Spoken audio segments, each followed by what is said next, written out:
কোথাও খালপাড় দখল, কোথাও খালের বুকে আবর্জনার স্তূপ, আর এর জেরে খালে দিয়ে জল বেরোয় না। ভারী বৃষ্টি হলেই এলাকায় জল জমে যায়। এই সমস্যা মেটাতেই মহেশতলায় শুরু হলো খাল সংস্কার।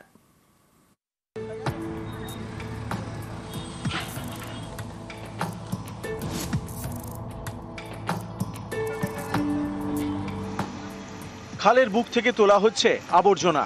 এর জন্য নামানো হয়েছে আর্থ মুভার। দক্ষিণ 24 পরগনার মহেশতলা পুরসভা এই এলাকা দিয়ে বয়ে গিয়েছে খাল। এলাকার জল নিকাশির বড় ভরসা। 20 এবং 25 নম্বর ওয়ার্ডের মধ্যে এমন একটি খালের দুপাশ দখল হয়ে গিয়েছে। কোথাও তৈরি হয়েছে বাড়ি, কোথাও আবার দোকান। খালের বুকে জমেছে জঞ্জাল। অভিযোগ, এর জেরে ভারী বৃষ্টি হলে জল বেরোয় না, তখন একাধিক ওয়ার্ডে জলযন্ত্রণা। এই সমস্যা মেটাতে উদ্যোগ নেয় মহেশতলা পুরসভা। সেই মতো শুরু খাল সংস্কার। তোলা হচ্ছে জঞ্জাল, যাতে এলাকায় বৃষ্টির জমা জল বেরিয়ে যায়। 7টা খালের মুখেই আমাদের এসটিপির কাজ চলছে।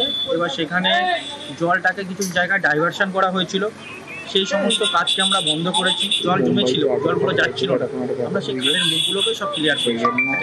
বহু সংখ্যক কলা গাছ কাটা পেয়েছি এবং সেই কলা গাছগুলো একদম বড় বড় কলা গাছ, গোটা গোটা কলা গাছ মানুষ খালের মধ্যে ফেলে রেখেছিল। কেউ বা কারা এটা করেছে, আমরা সেটা থানায় অবজেকশন করবো। খুবই উপকার হয়েছে আমাদের, খালটা পরিষ্কার হতে, মশা মাছির ইয়েটা কমেছে। এবার আমরা এই খালের পাশে থাকি, আমাদেরকেই তো কষ্টটা সহ্য করতে হয়। খুব কষ্ট হয়েছিল। আমরা কেন, এই এলাকার ওয়ার্ডের সব লোকেরাই ছিল, মানে জলমগ্ন হয়েছিল।